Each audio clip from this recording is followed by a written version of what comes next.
यवतमाळमधून गेल्या 6 महिन्यात तब्बल 34 आदिवासी मुली बेपत्ता झाल्याची चर्चा. व्हायरल ऑडिओ क्लिपनंतर भाजप जिल्हाध्यक्ष प्रफुल्ल चव्हाणांकडून मानवी तस्करीचे आरोप.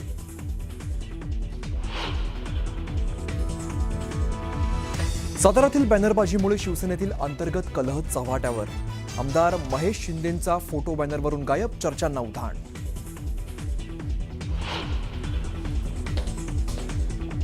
मुंदो अशोक खरातला 5व्या गुन्ह्यात 5 दिवसांची पोलीस कोठडी. 23 एप्रिलपर्यंत खरातची पोलीस कोठडीत रवानगी.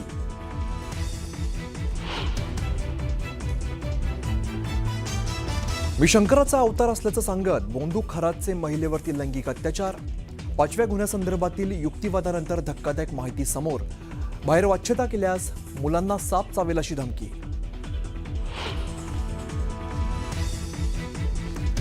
परतवाडा प्रकरणात आरोपींच्या 3 मोबाईलमधला डिलीट केलेला डेटा रिकव्हर. आर्थिक गैरव्यवहार आणि ब्लॅकमेलिंग झालं का याचा तपास. आणखीन आरोपींची नावं समोर येणार.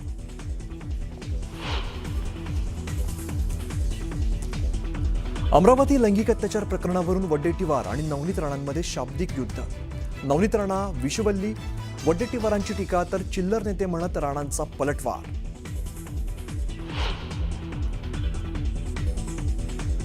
नेस्को कॉन्सर्ट ड्रग्ज प्रकरणातील आरोपी विनीत गिरेलानीच्या घरातून अंमली पदार्थ जप्त. 305 ग्रॅम वजनाच्या 5 एक्स्ट्रसी गोळ्या जप्त.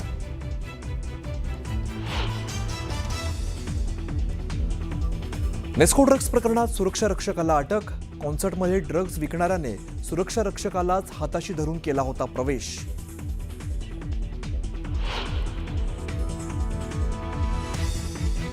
पुण्यातील श्रीमंत दगडूशेठ हलवाई गणपती मंदिरात अक्षय तृतीयेचा उत्साह.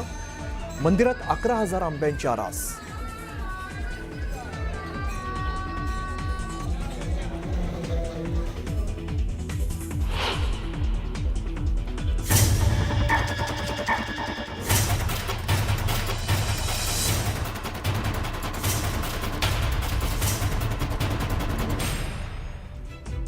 न्यूज 18 मराठीच्या कॉटन किंग स्टुडिओ मध्ये आपलं स्वागत. मुलुक महाराष्ट्रामध्ये सगळ्यांचं स्वागत. नमस्कार, मी अमित गद्रे. मोठ्या बातमीने आपण या बुलेटिनची सुरुवात करतोय. यवतमाळच्या राळेगावमधून 34 मुली बेपत्ता झाल्याचा आरोप झाल्यामुळे खळबळ उडाली आहे. भाजप प्रदेशाध्यक्ष प्रफुल्ल चव्हाण, जिल्हाध्यक्ष प्रफुल्ल चव्हाण यांनी या संदर्भात मानवी तस्करीचा संशय व्यक्त केलेला आहे आणि या प्रकरणी पोलिसांनी संशयित आरोपी मजहर कुरेशीला ताब्यात घेतलेला आहे आणि अधिक चौकशी सुरू आहे. खरं तर संशयित आरोपीला पोलिसांनी चौकशीसाठी ताब्यात घेतलं होतं, पण पोलिसांनी सोडून दिल्यानंतर तो तेलंगणामध्ये पळून जात असताना पुन्हा पोलिसांनी आरोपीला ताब्यात घेतलेला आहे. त्याचं घडलं असं की यवतमाळमधील एक तरुणी आणि तिच्या मित्राची फोनवरील कथित संभाषणाची ऑडिओ क्लिप व्हायरल झाली. त्यात कशा पद्धतीने मानवी तस्करी केली जाते यावरती चर्चा सुरू होती. या प्रकरणामध्ये मुख्य आरोपी हा राळेगावमधील मजहर कुरेशी असल्याचा दावा करण्यात आलेला आहे. आदिवासी कुटुंबांना पैशाचं आमिष दाखवत मुलींची लग्न लावून दिली जातात असे आरोप केले जात आहेत. शिवमामा कोण? पोरी काढणारा. अच्छा, कुठं कुठच्या आपल्याच गावातला आहे. हे इकडं राहते फुकटनगर मध्ये. अच्छा. ते कल्याणी आत्या करते वाटतं ते काम. हो. सोडला का? नाही. बाबा मला आपल्याच गावात दिसते करा पाशी. मोबाईल वर काम करत असते याईने. अच्छा, असं आहे का? तिचे काम तिले जेल झालती ना ह्या कामासाठी. हा. तर म्हणून ते फक्त मोबाईल वर करते, जात नाही कुठं. आता जर तिचं नील झालं ते तर जाते मग. अच्छा. तिचा नवरा? बाबा कल्याणी आत्याचंही लग्न दिलं तर करून कल्याणी आत्या निघाली होती ना. मजहर कुरेशी. हो, त्यानंच दिलं. हो का? खतरनाक काम आहे. तो बी करते का काम तसे? कोण? मजहर कुरेशी नाही. हो, ते मजरही करते. मला वाटलं नाही. पैसा किती भेटते मग, पण बदलू व्हायला लागते. तुला काय वाटतं चांगलं काम आहे? नाही, मला चांगलं नाही वाटत बा. सांगत हा पैसा भेटते पण बदलू व्हायला लागते.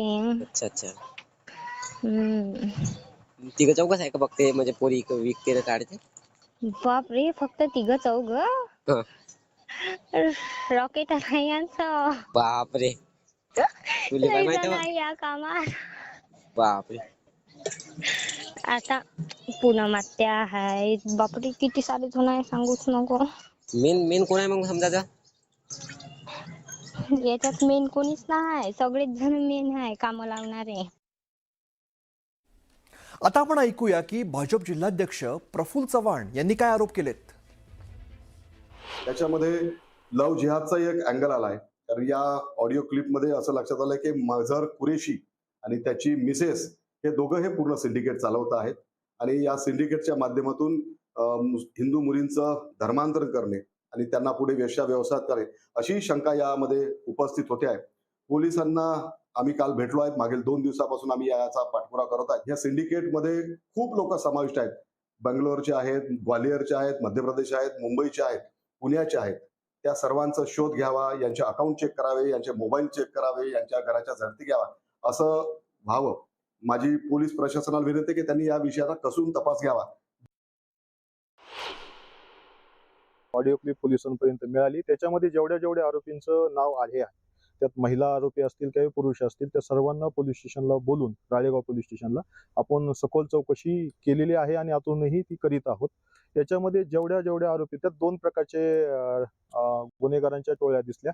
एक महिला आहेत आणि एक दुसरे पुरुषांचे आहेत. यांच्या अलग आहेत. मात्र हे गुन्ह्याचं प्रकार म्हणजे असं आहे की महिलांना, मुलींना भरीस घालून त्यांना वेगवेगळ्या ठिकाणी लग्न लावून देणं आणि लग्न त्याच्यासाठी पैसे कमवणं आणि ह्या मुली 15-20 दिवसांनी परत माघारी आल्यानंतर पुन्हा सासरी न जाणं अशा स्वरूपाचं आहे. आणि ह्याच्यावरून काही ठिकाणी म्हणजे जालन्यामध्ये टेंभुर्णी या ठिकाणी एक फसवणुकीचा गुन्हाही दाखल झालेला आहे.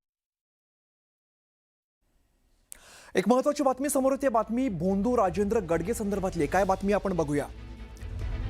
तर या भोंदू बाबा संदर्भातली बातमी समोर येते. भोंदू राजेंद्र गडगेची पोलिसांकडून कसून चौकशी सुरू आहे. कोणत्या गोष्टी समोर येणार हे पाहणं महत्त्वाचं असणार आहे. दत्तधाम दरबारात पोलिसांकडून सध्या जोरदार तपास सुरू आहे. कोणत्या गोष्टी हाती लागतायत हे पाहणं सुद्धा महत्त्वाचं असणार आहे.